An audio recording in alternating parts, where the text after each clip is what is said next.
देखो यहाँ आयत देखते हैं हम लोग रेक्टेंगल। आयत वह चतुर्भुज है जिसकी आमने सामने की भुजा क्या हो, बराबर हो तथा प्रत्येक कोण, क्या लिखेंगे, प्रत्येक कोण क्या डिग्री हो, 90 डिग्री, जिसको समकोण कहते हैं। 90 डिग्री के कोण को क्या कहा जाता है, समकोण। प्रत्येक कोण समकोण हो उसे क्या कहते हैं, आयत। इसे क्या कहते हैं, आयत। आयत में देखो, आयत का चित्र यदि बनाना हो, चित्र देखो ऐसे बनाना, A B C D। आयत का ये कहलाता है लंबाई, क्या कहलाता है, ये आयत का क्या कहलाता है, चौड़ाई। ठीक, लेंथ मतलब लंबाई और ब्रॉड मतलब चौड़ाई। तो आयत ये प्रत्येक कोण 90 होना चाहिए। आयत में क्या कोण हो गया, 4 कोण, चारों कोण 90 होना चाहिए। ठीक है, तो शॉर्ट में यदि बोलेंगे इंग्लिश में, ध्यान दो यहाँ, इसको बोलते हैं लंबाई, इसको बोलते हैं चौड़ाई। इंग्लिश में भी रिप्रेजेंट कर दिए। ठीक, और प्रत्येक कोण 90 होना चाहिए। प्रत्येक कोण क्या डिग्री होना चाहिए, 90। कोई दिक्कत इसमें। इस भुजा को क्या कहा जाता है, इस भुजा को एक कोना से दूसरे कोना मिला देंगे तो इसको कहा जाता है विकर्ण। इसको क्या कहा जाता है, विकर्ण। आयत का ये विकर्ण हुआ। सबसे बड़ा भुजा विकर्ण ही होता है। आयत में सबसे बड़ा भुजा कौन होता है, विकर्ण। तो अब इसका 3 फार्मूला होता है जिसको याद रखना है। पहला फार्मूला होता है आयत का क्षेत्रफल। आयत का क्षेत्रफल,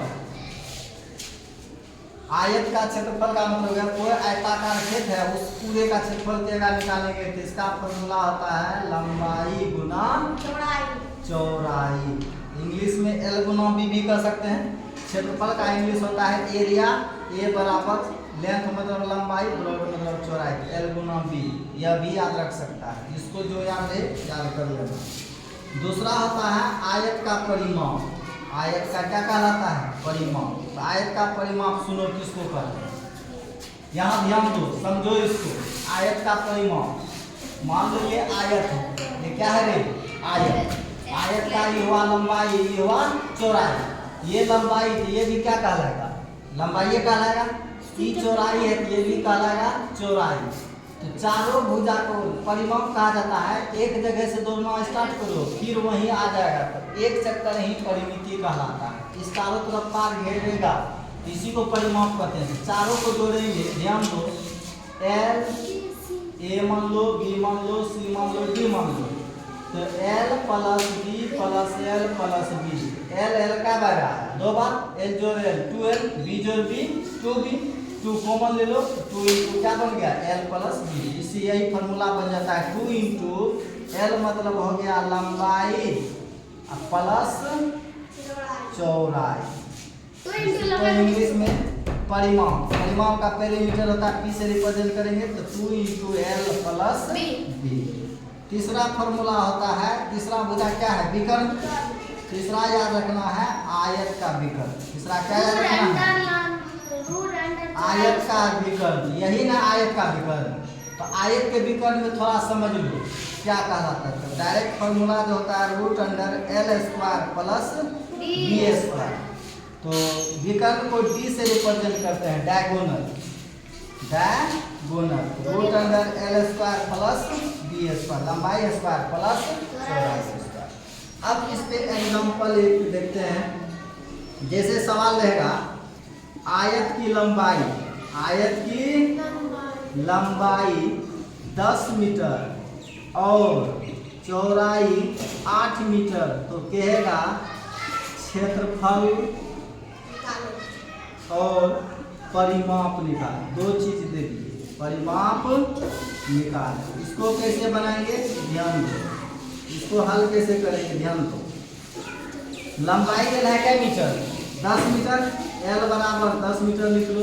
चौड़ाई 8 मीटर, चौड़ाई दे है 8 मीटर, B बराबर 8 मीटर। हमको पहले निकालना है क्षेत्रफल। फार्मूला जो कहता है निकालने के लिए उसका फार्मूला लगा दो। आयत का क्षेत्रफल बराबर लंबाई गुना चौड़ाई। लंबाई क्या मीटर है, 10 मीटर। चौड़ाई कितना मीटर है, 8 मीटर। तो 10 × 80 मीटर गुना मीटर मीटर स्क्वायर। ये हो गया। अब दूसरा कह रहा है परिमाप निकाल दें, तो परिमाप भी निकाल सकते हैं। तो सिर्फ फॉर्मूला लगाना है, आयत का परिमाप बराबर 2 इंटू लंबाई प्लस चौड़ाई। यही फॉर्मूला होता है आयत का परिमाप। तो फॉर्मूला पे बैठा दो। लंबाई कितना मीटर दिए हैं 10 मीटर और चौड़ाई दिए हैं 8 मीटर। इसको हल करेगा तो 10 मीटर 8 मीटर जोड़ है बीच में, तो 10 8 18 मीटर, तो 18 दूना 36 मीटर परिमाप हो गया। देखो आसान है कि नहीं है। एक सवाल ये देख लो, विकर्ण यदि के निकालने के लिए, क्या के निकालने के लिए विकर्ण, यदि इसी में कहा देता विकर्ण निकालें, क्या निकाले विकर्ण। विकर्ण कैसे निकालेंगे, एक सवाल देख लो, कहेगा यदि आयत की लंबाई 8 मीटर और चौड़ाई 6 मीटर, तो कहेगा विकर्ण ज्ञात करें। क्या ज्ञात करें विकर्ण। तो विकर्ण निकालने के लिए सिर्फ विकर्ण का सूत्र लगाना है। आयत का विकर्ण क्या फॉर्मूला बताए हैं, आयत का विकर्ण क्या फॉर्मूला बताए अभी, रूट अंडर, देख लो आयत का विकर्ण रूट अंडर लंबाई स्क्वायर प्लस चौड़ाई स्क्वायर। बैठा दो रूट अंडर लंबाई कितना दिए यहाँ लिख ले है, लंबाई 8 मीटर, 8 का स्क्वायर, चौड़ाई कितना मीटर दिए 6 मीटर, 6 का स्क्वायर 8 का स्क्वायर 64, 6 का स्क्वायर 36, दोनों को जोड़ दो 6 4 10, 6 9 1 10, 10 के रूट अंडर है तो स्क्वायर रूट है, तो 100 का वर्गमूल कितना हो गया, इसका वर्ग मतलब वर्गमूल ले ना, स्क्वायर रूट का मतलब वर्गमूल, 100 का वर्गमूल 10। इसमें मान यूनिट देना मीटर, यूनिट क्या देना मीटर, क्योंकि विकर्ण एक प्रकार का भुजा है। विकर्ण एक प्रकार का क्या है भुजा है। तो तीनों निकालने के लिए सीख गया, कोई दिक्कत है इसमें। तो तीनों हम लोग निकाल सकते हैं, आयत का क्षेत्रफल, आयत का परिमाप, आयत का विकर्ण। इसमें तो कोई दिक्कत नहीं होना चाहिए, कोई दिक्कत होगा तो इसको आप सवाल तुम लोगों को देंगे बनाना है।